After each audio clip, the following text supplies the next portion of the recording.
Hello, world.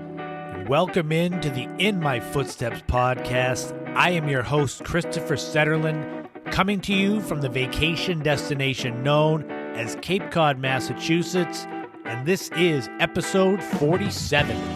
We are kicking off December with the third installment of Restaurant Storytime, featuring baked potato adventures. You'll have to stay listening to learn what that means.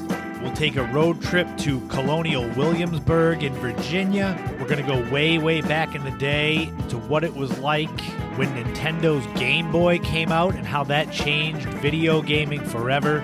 There's going to be a new Top 5 featuring the Top 5 Christmas TV specials. We'll have a new This Week in History and Time Capsule and more coming up right now on episode 47 of the In My Footsteps podcast. Howdy, everybody. How are you all doing? Welcome in. Welcome to December, the last month of the year, the month with Christmas. Hopefully, everybody has awakened from their food coma from Thanksgiving last week. Hope everyone had a great Thanksgiving.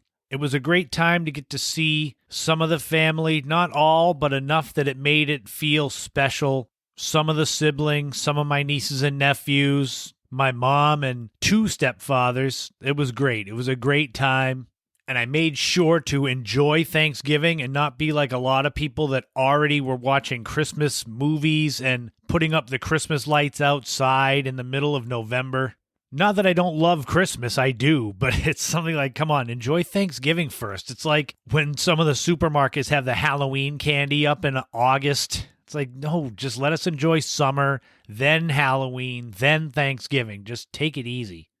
Did any of you go and do any sort of Black Friday spending, like in stores when it's crazy with everyone there? Or did you do online, Amazon, or some smaller spots?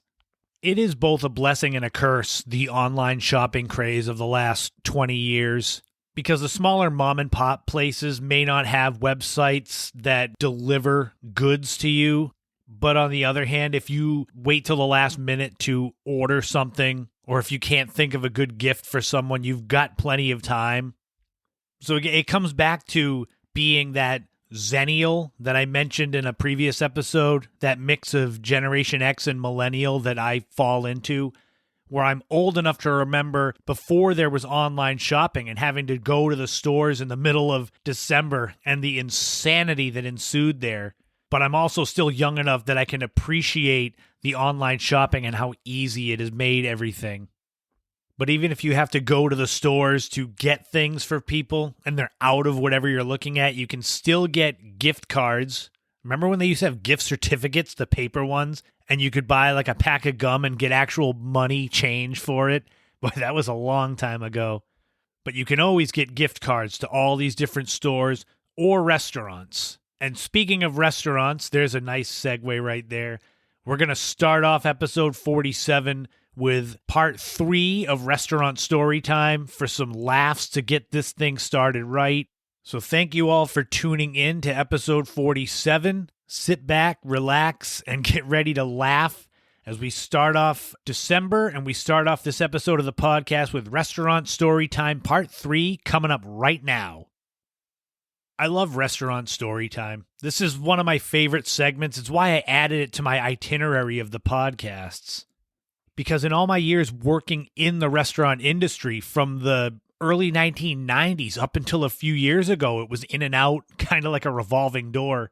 But throughout those years, there were so many wild and wacky and funny stories, things that I couldn't believe were actually real and actually happened, but they all are. And that's why getting to share them with you so you can kind of get a behind-the-scenes look at some of the foolishness that goes on in some restaurants. I don't know if it's the same now, but back in the day, these things, it's amazing. If you haven't heard the first 2 editions of Restaurant Storytime, I had one that was the story of the snowball fight indoors with a guy who was not prepared for a snowball fight. And I also had the story of the vicious swan attacks, including one flying into the power lines. You can go back and check those out for more, but this one's going to be just as good. I was laughing just putting the notes together for this. I called it Baked Potato Adventures because there are several stories that have to do with baked potatoes. It starts off by explaining that for baked potatoes, this was back in the late 90s, I believe, we would have a half a cookie sheet pan, stack them up with baked potatoes, put them in the oven to cook them so they'd be ready to go. And it would be something like if we sold them all, that was great. If not, you'd have these leftover baked potatoes that at the end of the night, you would let them cool down and they could be used for potato skins. You'd hollow out the insides and you'd freeze the actual potato skin. And even back then, we would use the insides of the potatoes and mix it in with corned beef hash. That was kind of a secret recipe. Every now and then, well, maybe more than every now and then, but sometimes we would have extra baked potatoes, and I mean a lot extra. And it's like you wouldn't need that many potato skins. We'd have buckets of skins and be like, well, we don't need another 20 or 30. So we would end up kind of wasting them. Not all of them, but some. And that's where a lot of these stories come from. The main thing that we would do with these potatoes was basically practicing being an NFL punter, where you would take the potato that had been cooked and cooled. They'd be sitting outside. We had a deck. And since we worked right on a marsh, the idea was to take the potato and basically drop kick it out into the marsh just for fun. And if they had been cooked and cooled, it was kind of like kicking a big hacky sack. There was no sort of issues with pain from kicking these potatoes. And we did this a lot. When we would have lots of extra baked potatoes, there'd be 3 of us out there grabbing potatoes and just drop kicking them out into the marsh. And you'd get to the point where seagulls, raccoons, and other animals would be out in the marsh, not receiving the potatoes like football players, but they would kind of be out there scouring for them, especially the seagulls. And this would naturally be during times in the day when it was slow, when we didn't have business. It wasn't like in the middle of a dinner rush we would run outside and start kicking potatoes. It wasn't that bad. I have a couple of potato kicking memories involving myself that are pretty funny. One, and this is an obvious one that you could probably imagine in your head would happen, but if you're on a deck and it's early in the morning, typically 9 a.m. would be when a lot of this kicking would go on. The deck was kind of old and rickety, and it could get slick. So you can only imagine me getting one of these potatoes and just lining up like I'm going to kick a 70-yard field goal. And I reared back with everything I had as I stepped forward and slipped because the deck was wet. And I went ass over head and just landed flat on my back on the deck. Oh, man, it was so funny. I knocked the wind out of myself. I'm laying on the deck, and the other cook that was working at the time, he comes running out. He's like, oh my God, I saw that. I'm like, yeah, I felt it. I don't remember if any customers ever caught wind of what we were doing. I think we tried to be discreet. It was a fun way to pass the time, but I think we made sure that customers didn't see because we didn't want to get ratted out. They'd go to our boss and be like, we see your cooks out back kicking potatoes. I'll never forget the time that I was lining up to do one of these potato kicks, and the potato I grabbed wasn't cooked. I will tell you, there is a huge difference between kicking a cooked potato and kicking a raw one. It's basically like kicking a brick. And when you're not expecting it and it's a little bit chilly out, you know how it is. You whack your foot or something, you get the cold and the vibration in the bones, and oh, it's terrible. And I kicked this potato with everything I had, expecting it to be cooked and a little bit soft. Oh no, it was hard as a rock, and I went down yelling like I had broken my foot, which would have served me right. How do you explain that in the hospital? How did you break your foot? I kicked a raw potato. They'd be like, get out. They'd put you in the gurney and wheel you outside and leave you there. Like I said before, the seagulls would kind of get wind of what we were doing, and they were always around there. We were by the ocean, and you know how seagulls are. They're basically flying rats. They look to get in the dumpsters, and they're just really bad to have around restaurants. And I'm sure I'll end up doing a restaurant story time just on seagull problems. But for this one with the baked potatoes, this is not going to paint us in a good light. But remember, this was 20 years ago. We used to use the cooked potatoes as weapons to get rid of the seagulls. They'd be in the dumpster. They'd be all over the fences or on the barn across the parking lot waiting to dive down and grab stuff. 99.9% of the time, the potatoes that were thrown were basically just diversions and scare tactics because my aim wasn't that good. I did one time hit a seagull with a baked potato. I mean, he lived. I didn't kill him, but boy, you could hear that sound, that thunk, as I whacked him with it. But even funnier than that was the time that it was going on for months and months where we'd be throwing potatoes at seagulls just to get rid of them. And it got to the point where they would know the motion. So you'd go outside, pick up a potato, cock your arm back, and they'd be like, oh man, he's going to throw that. So they'd take off. And there was one time the seagull was on the dumpster, and I ran out there, grabbed the potato, cocked my arm back, and I scared that thing so bad that it flew into 2 trees. It flew into one whack and then hit another one and kind of wobbled and landed out in the marsh. It was the damnedest thing I'd ever seen. The thing hit 2 trees because it was so spooked by the potato. I think that potato would have done less damage. But enough about throwing them at seagulls. I saved the best part of this segment for last. So this has to do with the same guy that was in Restaurant Storytime 1. He was the one that I went into the prep room with the snowball and scared the hell out of him and hit the clock with it. This guy is like his own segment all on his own. So basically what happened was we were out there were 3 of us kicking the potatoes, basically seeing who could kick them the furthest out into the marsh. And me and this one guy kicked him with no problem, just like normal, because we've done it enough. And the other guy, I kid you not, he picks up the potato and he kicks it with all he's got. The potato goes almost straight up in the air, but his shoe came off and flew out into the marsh. And I mean out into it. Oh my God. We were laughing so hard, like tears, crying, laughing, because he kicked his shoe right off into the marsh. And he's upset, standing there with one shoe and one sock. And I'm laughing so hard until I realized that the only person that could go out into the marsh and get his shoe was me. So I had to go walk down, hop over one of the little rivers that go around the marsh, and walk out there and get his shoe. That's what my life was. Kicking potatoes and then having to go retrieve a guy's shoe out of the marsh that he kicked off. I don't think he ever kicked potatoes again after that. I think he was always worried. I told him, I said, dude, just tie your shoes. That's all you got to do. But he was worried about it. But those are my favorite stories, the baked potato adventures of kicking the old potatoes that we didn't need out into the marsh and the craziness that ensued from that. I hope you've enjoyed these restaurant story times. This was number 3. I've got plenty of more to come. So if you like them, let me know and I'll return to this topic sooner than later.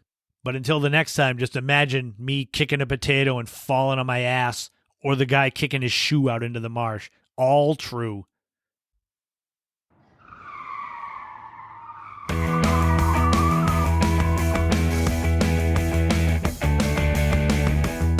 All right, we're back with another road trip after skipping last week for Thanksgiving. For those of you that listened to episode 45, we did historic Jamestown, Virginia. This week's road trip is going to basically be the other side of the same coin. We're going to be into Colonial Williamsburg, Virginia. This was another spot on my 2019 road trip that was high up on my list of places to see, as I love history. So Colonial Williamsburg was a must-see. For the nuts and bolts of it, Williamsburg, Virginia is 45 miles northwest of Norfolk, Virginia. And as of 2019, it had a population of just under 15,000. Colonial Williamsburg itself is basically a living, breathing museum. You can find it at 101 Visitor Center Drive in Williamsburg. Park and just go. You get your tickets for the museum and you just wander the grounds. Once you're there and once you're walking the cobblestone streets, you kind of get immersed in it. You feel like you've gone back 300 years in time. Whether it's checking out the governor's palace, the Capitol building, the public armory, they've got all these places to see, these historic buildings, and they've got people that work there. If you're from Massachusetts or you know the area, Plymouth Plantation, where if you go there and speak to the people that work there, it's like they're from the 17th century. It's pretty much the same thing in Williamsburg, where the people there, it's like they're from the colonial time. So you talk to them and they speak as if it's the 1770s, which is neat to have people that immersed. It's like living in a Broadway show where you've got your part to learn. Although that must be a pain to get little kids that start to ask you about PlayStation and the internet and things, and you're supposed to pretend that you don't know. One thing I found really cool when I got there was the carriage and wagon rides, where you've got the men in the actual old 1700s clothing, and they've got the horse-drawn carriage, which really was neat. I got pictures of that. I'll have to share a photo on social media of the horse-drawn carriage. I didn't actually go in one because, as you've heard through all of my road trips from this 2019 trip, I had only so much time, which at some points, like at Colonial Williamsburg, it was like I got just enough to appreciate where I was, but not enough so that I could really get immersed in what it was. There's beautiful arboretum and gardens, and you walk down these streets and the homes, they're from almost 300 years ago.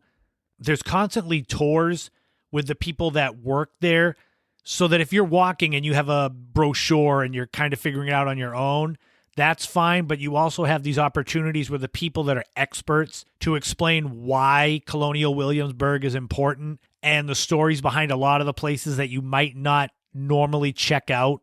Despite being a historical spot, historical living museum, they are very much in tune with the modern times. You go to colonialwilliamsburg.org. You can order online tickets, including single-day, multi-day, and annual passes. They've even got the America's Historic Triangle ticket, which, like I said, historic Jamestown I went to. Colonial Williamsburg is part 2. And then the third one is Yorktown, which I did not get to visit. But you can get a ticket that allows you to go to all 3, which that I would imagine is probably the best way to go. There's also the Liberty Ice Pavilion. It's like an outdoor skating rink. When I was there, they were setting it up. Typically, it runs from the week before Thanksgiving to the end of February. And I was there right at the perfect time where they were getting ready to set it up. So I was like, if I had been a couple days later, I would have gotten to do the ice skating. If for some reason you go to Williamsburg and you're not really a fan of history, which kind of defeats the purpose of going, you can check out visitwilliamsburg.com and see what else they've got there. And they do have a lot. They have Busch Gardens Williamsburg Amusement Park, which there's easily a reason to go. It's located at 1 Busch Gardens Boulevard in Williamsburg. There's more than 50 rides and attractions. They got live stage shows and obviously lots of good food. And Busch Gardens has been voted the world's most beautiful amusement park every year since 1990. There's also the Chickahominy Riverfront Park, which if you listen to the Jamestown episode 45, you heard me talk about that. But if you didn't, it's at 1350 John Tyler Highway in Williamsburg. 140 acres, outdoor facilities with camping, fishing, boating. You can go and check out the Go Ape Treetop Adventure at 5537 Centerville Road. This is not too far from downtown Williamsburg, and it's got zip lines, rope ladders, net bridges, trapezes. I mean, it's wild. It's got to be crazy to go there and do all that stuff. Check out goape.com and see some of the photos to kind of get you primed and ready to go. If you're looking for places to eat, it runs the gamut. They've got more fine dining at a Chef's Kitchen or Fat Canary. If you want something a little cheaper, you can go to Food for Thought restaurant. If you're looking to go totally unhealthy, check out Duck Donuts. And like I said, all of these are located at visitwilliamsburg.com. I would definitely recommend spending the night there, getting to really take in Colonial Williamsburg, Jamestown, Yorktown. There's plenty of places to stay there. If you're looking for something more affordable, there's the Hampton Inn and Suites they've got. But if you're looking to make it more memorable, check out the Williamsburg Inn. And again, it's all at visitwilliamsburg.com. However, after all these things, the other things you can see in Williamsburg and eat and stay, it all comes back to Colonial Williamsburg. That's why I went. That's why I think you should go. It's a great way to step back into the history of the United States way back when it was before it even started, before the American Revolution. Seeing what life was like back then, it's like a perfect combination where you can meet George Washington and get a horse and buggy ride, but yet have your smartphone with you. It's the world's largest living history museum at 301 acres, so that's easy to get lost in there.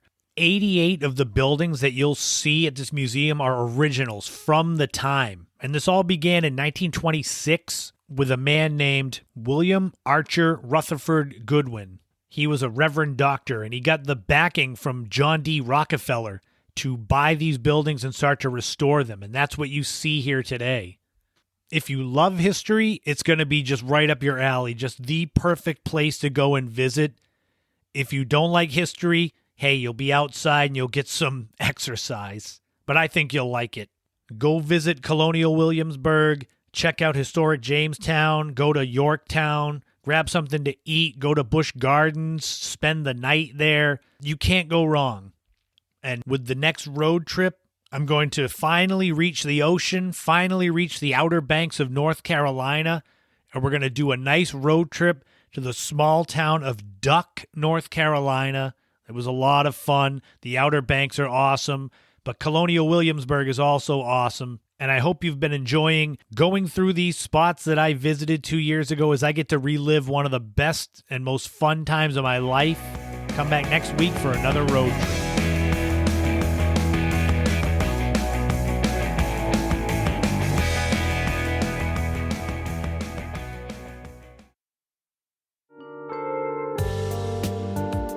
The holiday season has arrived.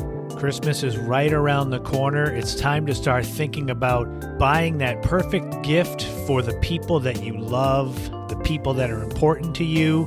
And the best place to get all of that is wearyourwishes.com, where you can see all of Katie Marks' great apparel, clothing, jewelry, accessories, and so much more through Wear Your Wish. Wear Your Wish prides itself on high-quality merchandise that everyone in the family will love, and they are never one to rest on their laurels. There are always new designs going up.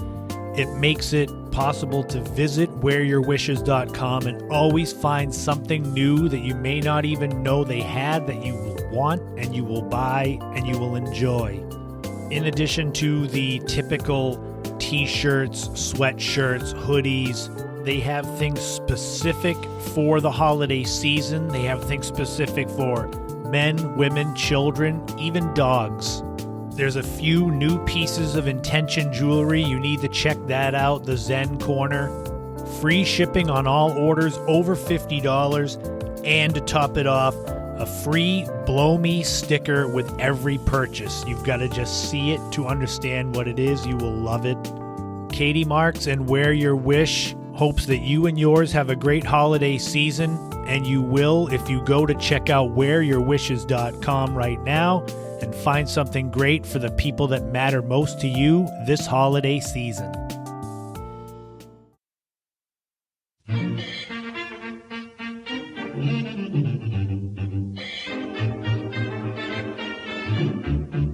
This week in history, we are going back 38 years ago to December 2nd, 1983.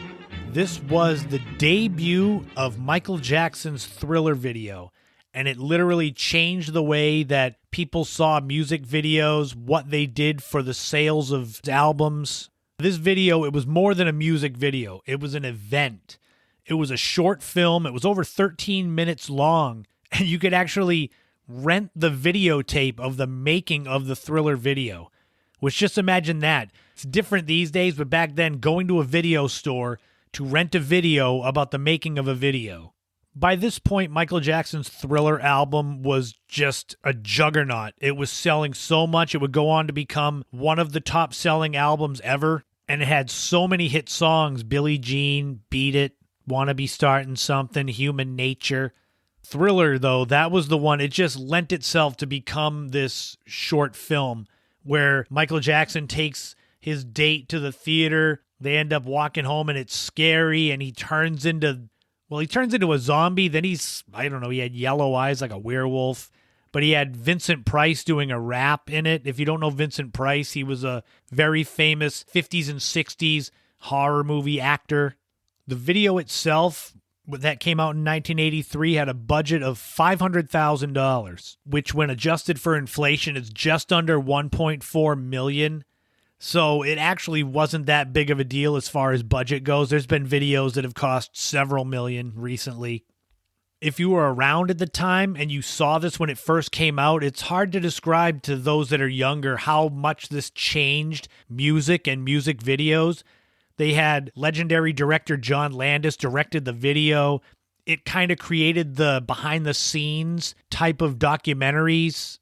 Interestingly enough, CBS Records that released Thriller, they didn't want to foot the bill to release a new video after doing Billie Jean and Beat It. So Michael Jackson and John Landis had to get Showtime and MTV to actually pay half of the $500,000 each to get the rights to the behind-the-scenes documentary behind the video. You definitely need to go and check this video out if you haven't seen it. It's got the famous zombie dancing scene that people still try to mimic almost 40 years later. And if he hadn't been cemented by that point, this video and its airplay constantly on MTV and the behind-the-scenes video and the ability to rent it at video stores really cemented Michael Jackson as the king of pop. And the Thriller video itself debuted 38 years ago, this week in history, December 2nd, 1983. And now it's time for another time capsule. We're going to go back 30 years ago this week to November 30th, 1991. Why did I pick that date? No reason, just felt like it. Sometimes they have meaning and sometimes they don't. The number one song was Set Adrift on Memory Bliss by PM Dawn. This is a personal favorite song. It's got the sample from the song True by Spandau Ballet. It was like the first song that I remember coming out where I knew where the sample was from.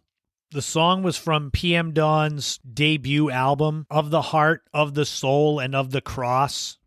It was PM Dawn's only number one song ever, although they did have a hit with I Die Without You from Eddie Murphy's Boomerang movie, but that did not reach number one, which is surprising to me. The number one movie was The Addams Family. It starred Angelica Houston, Raul Julia, Christina Ricci, and Christopher Lloyd. It made $191 million at the box office on a budget of $30 million, and it's obviously based off of the TV show from the 1960s, The Ghoulish Addams Family, Morticia and Gomez, and Uncle Fester. And it's got a 65% fresh rating on Rotten Tomatoes, and it was a pretty good movie, so you should definitely check it out. The number one TV show for the first time ever on the podcast was not an actual TV show. It was a football game. It was an NFL game between the Washington Redskins and the Detroit Lions. Washington won the game 45-0 behind players like quarterback Mark Rippon, wide receiver Art Monk, and running back Ernest Biner. Detroit, for their part, had no chance because even though they had quarterback Rodney Peete, star running back, and my favorite football player ever, Barry Sanders, did not play. Detroit did have Tecmo Super Bowl legend punt returner Mel Gray on the team, but even he couldn't help them from getting crushed by Washington. And if you were a kid back then in 1991, I was 14 years old at all this time, and you were looking for the hottest Christmas toy for teenage boys, the Super Nintendo Entertainment System was that toy, and you could get one for $199 or just over $400 when adjusted for inflation to 2021. And that wraps up another time capsule, another This Week in History. But coming up now, we're going to really get into the holiday spirit with a new top 5. This is the top 5 TV Christmas specials coming up right now.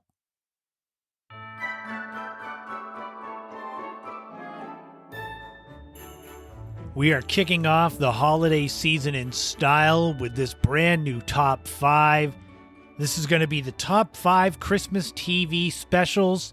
Obviously, that means the ones that were shown on TV. We're going to be doing the top 5 Christmas movies next week. This one's going to be a lot of fun. Like I say with all these top 5s, they all go in no particular order because I figure my choices for the top 5 are going to cause enough discussion that I don't have to put them in a particular order to really make it stand out. I do, however, have a feeling that most of you are going to agree with my top 5. And as we go, like I said, I always have a couple honorable mentions. So honorable mentions for the top 5 Christmas TV specials include the Star Wars Christmas special from 1978, and also A Christmas Carol, the animated one from 1971. It actually got an Academy Award for Best Animated Short Film. But those are the honorable mentions. We're going to dive right into the actual top 5. So here we go. Top 5 Christmas TV specials. Number 1, A Charlie Brown Christmas from 1965. This one, every kid that's been born in the last 60 years knows this one.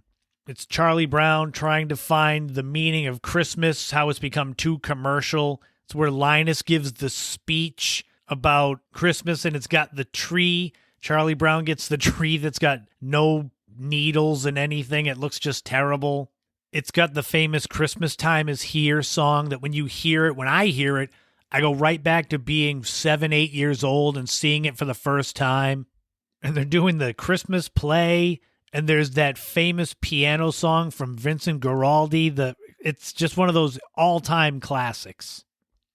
Number 2 is the Garfield Christmas from 1987.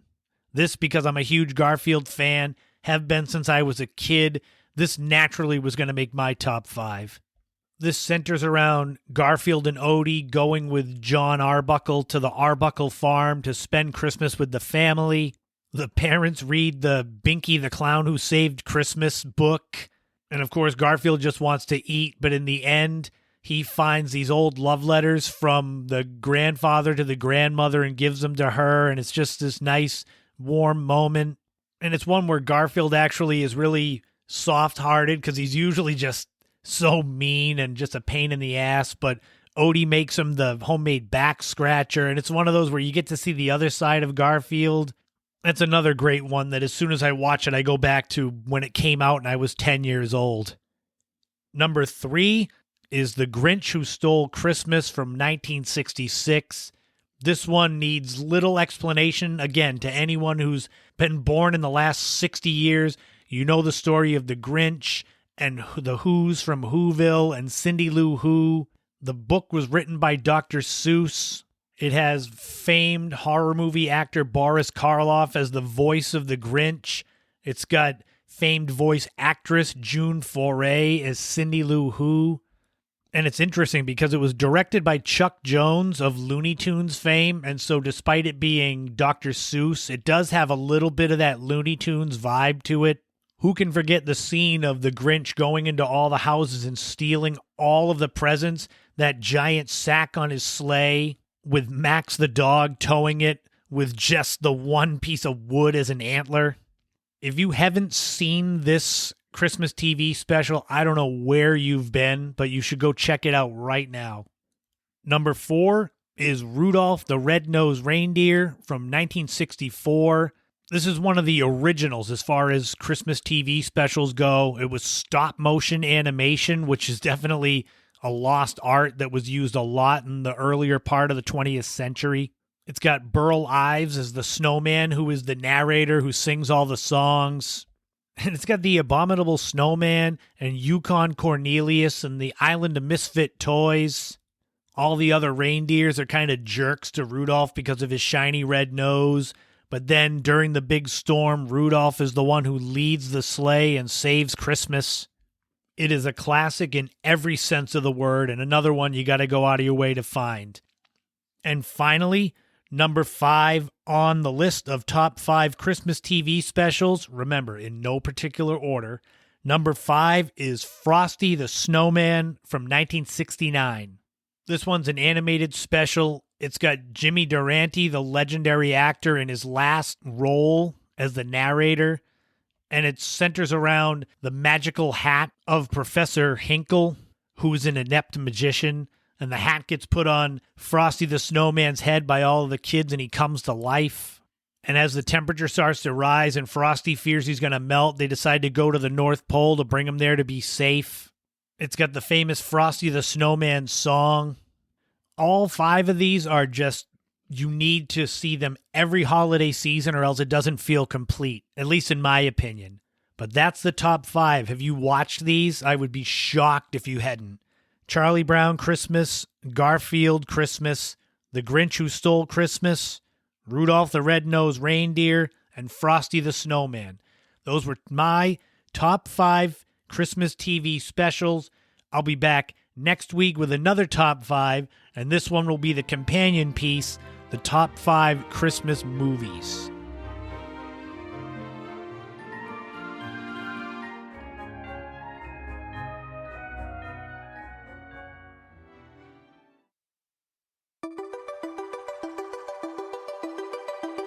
In 2021, now as we're in the holiday season, you're going to get a lot of kids, teenagers, looking for a PlayStation 5, an Xbox, a Nintendo Switch. These amazing consoles with graphics that are beyond anything that I could have imagined when I was growing up. When I was a kid, I had the Atari 2600 to start off. Then the Nintendo Entertainment System came out and blew that away. But there was something else that came along that changed the game beyond anything, and I think it still changed the game to this day. And we're going to go way, way back in the day now as I talk about what it was like when the Nintendo Game Boy first came out. Granted, now, if you're going to compare the Game Boy, the original from 1989, to a Nintendo Switch or DS or any of those handheld consoles, it's not going to be the same, especially if you were born and raised in this era where the games are just so realistic and detailed. For those of my generation and my age group, though, Game Boy changed everything because no longer did you have to sit in front of a television with a controller and be kind of in amongst everyone to play your games. The Nintendo Game Boy allowed you to wake up in the morning on a Saturday without school and pull out the Game Boy and sit in bed and play Super Mario and Tetris. For the specs, it was this little off-white handheld game console, probably a little smaller than a typical VHS cassette tape, which younger people won't get that reference either. Probably a little bit bigger than the largest smartphones that are out there now, and a little bit thicker. You stuck these little, they looked like mini Nintendo cartridges, a little bit bigger than a matchbook. You had the screen that was green tinted, and it was 8-bit graphics. The screen was just over 2.5 inches diagonal, which is how they measure the screens. I'll never forget getting this and just being obsessed with the fact that I could sit in bed and play video games. It was released in 1989. It was a huge Christmas seller. Over its lifetime, the original Nintendo Game Boy has sold more than 100 million units. The most famous have to be Super Mario Land and Tetris. I was obsessed with Tetris. The music, you can hear it in your head, and you would just play and play and play, trying to beat your best score. Super Mario, same thing. There were so many other games, though, that came out. I'm thinking of when the Game Boy came out, so 89, 90, when it was hot. You had Final Fantasy and Dr. Mario, old school games like Asteroids. And granted, the green screen and the graphics weren't great. The music was very much the 8-bit sound, the classic sound from the mid-'80s. But the funny thing is, competition came around right away. So Nintendo releases the Game Boy, and Atari released the Atari Lynx, and Sega released the Game Gear. And those had color graphics, so it looked better, but that didn't make it better because those suffered from poor battery life and limited game availability, so the Game Boy just looked better and better. Eventually, Nintendo got with the times and they came out with a Game Boy Color in 1998. That being said, though, nothing beat the original. You could typically get 15 hours of gameplay with the batteries, which, I mean, that would be easy to run through in a typical weekend for a teenage boy. Despite it being this revolutionary handheld gaming system, it was pretty affordable. It was an introductory price of $89.99 or about $200 when adjusted for inflation. Tetris was the best-selling game throughout that initial run of Game Boy, which they discontinued the original in 2003. Tetris sold 35 million copies. Despite it being discontinued almost 20 years ago, the original Game Boy, it's actually not that valuable. If you still have yours, they don't go for that much. So like I said, they were originally sold for $89.99. If you've got an original in the box, they typically go for like $150. So that's not what you would expect as far as it being a collector's item. It could be because of the fact that over 100 million have been sold, so they're not that hard to find. When the Game Boy was released, it came with 6 titles, not all with it, but those were the launch titles. Like I said, Super Mario World, Tetris. There was a baseball game, a tennis game, Alleyway, Yakuman, which was like Mahjong. The cheapest of the games would cost like $20 if you went to Toys R Us or KB Toy Store or Child World or any of those ones that were open back then. They could go up as high as $40 if you wanted the highest of the highest quality games. Game Boy was so much more successful than some of Nintendo's other ideas. Like, I don't know if anyone remembers the Power Glove. I might do a back in the day segment on the Nintendo Power Glove, but that was a huge, epic fail. Like I said, they had the original Game Boy Color. Then in 2001, they had Game Boy Advance, so it kept going. But the original is what everyone remembers. I keep going back to Tetris and Super Mario World because those were my 2 favorite to play. But you plug in your headphones. I had the cheap ones with that foamy over-the-ear headphones with like the metal bar that went over your head. It was like what you would get with a Walkman. And I'd put that over my ears and just have the Tetris music playing all night. Did any of you out there have the Game Boy or any of the game? I mean, were your favorite games different from Tetris and Super Mario World? I don't know what happened to mine. I got it obviously Christmas 1989, so I was 12 years old. I would think that I would have been careful enough with it that I didn't break it. I don't remember that. I just have no idea what happened to it. For its time, though, it was so revolutionary, despite the fact that the screen was green and it didn't have any backlighting to it, so you couldn't really play in the dark. And it was just simple with the control pad, the directionals, the A-B button, select and start. And sure, maybe at times you had to blow in the back when you put the game in, just like with the regular Nintendo. Or if you got mad at Super Mario, you just yank the game out right in the middle of playing and the music would just freeze and the screen would be all ruined. I was checking as I was doing some research for this segment. It appears as though Nintendo's going to make the original Game Boy games available for the Switch through its online subscription service. I don't know if it's come out yet, but that's great if people that grew up with the Game Boy and now like their kids have the Nintendo Switch, you can get Tetris and Super Mario World and then commandeer their Switch and play your games on it. I know that all things 80s and 90s are now retro chic. A lot of things are coming back around, whether ironically or as a novelty. I don't think Game Boy will make a comeback like that because once you've advanced to where these games are today with the graphics and the interplay and depth of the stories, I don't think anyone wants to go back to the 8-bit games and 8-bit music unless it's for kind of a chuckle to look back at what used to be. It would be like making a phone call with an old rotary phone. It'd be fun to do it once, but then once you've done it, it's like, okay, that's good. I'm all set. I'll go back to my smartphone. The original Game Boy, though, it changed everything when it came out in 1989. It changed the way that kids played video games. You could be outside with your friends still, but be playing games. It's hard to believe that was over 30 years ago. And I did. I just looked on eBay. I could get myself a Game Boy for $90. I don't know how good it would be 30-something years later, but hey, Maybe I'll take a trip back in the day and get myself a Game Boy, play some Tetris, get some Doritos and Mountain Dew, and just reminisce about being young and a teenager.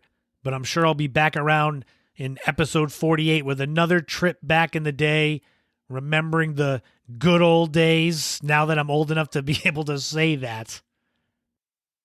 That's going to wrap up episode 47 of the In My Footsteps podcast.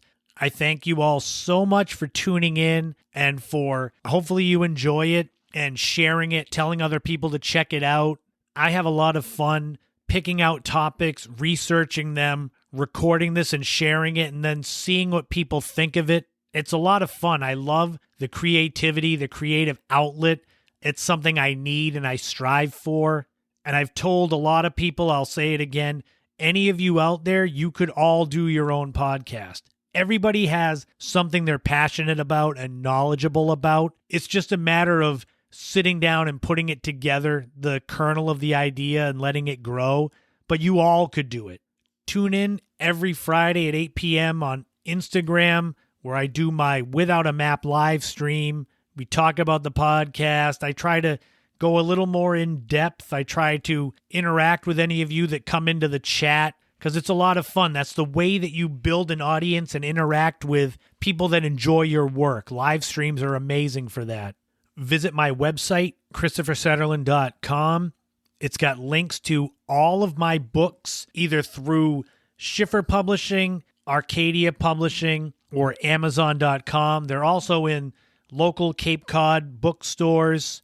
If you're interested in my newest book, Iconic Hotels and Motels of Cape Cod, I have a few copies in my possession that I'd be glad to sign if you want to buy them. I've got other kinds of little tidbits of merch that I can stick into the book there.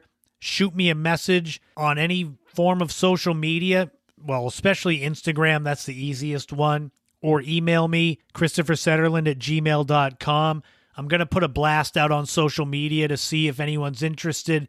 It's perfect for a holiday gift for people that grew up on Cape Cod, visited Cape Cod. We aren't considered the vacation destination for nothing. Check out Mind, Body, Spine Chiropractic in Brewster. That is where I ply my trade as a personal trainer, trying to help people of all fitness levels just have a better overall quality of life. If you're looking for gifts for Christmas, like I said, besides my books, visit wearyourwishes.com. And if not, make sure to shop local if you can and shop online to the big places only if it's a last resort. Help out the small people. That's what keeps the gears of all these small towns going. I'm going to try something new for episode 48 coming next week. I've got 2 ideas for the main subject, the main story of the podcast. I'm going to put it to a vote to see what you people want. It's going to go up on Instagram, Twitter.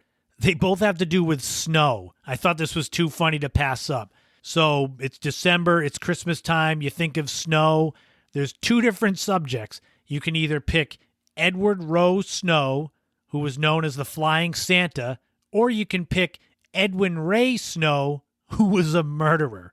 So you're going to either get Santa or murder. Go on there and vote, and you'll find out next week, episode 48, which one wins out.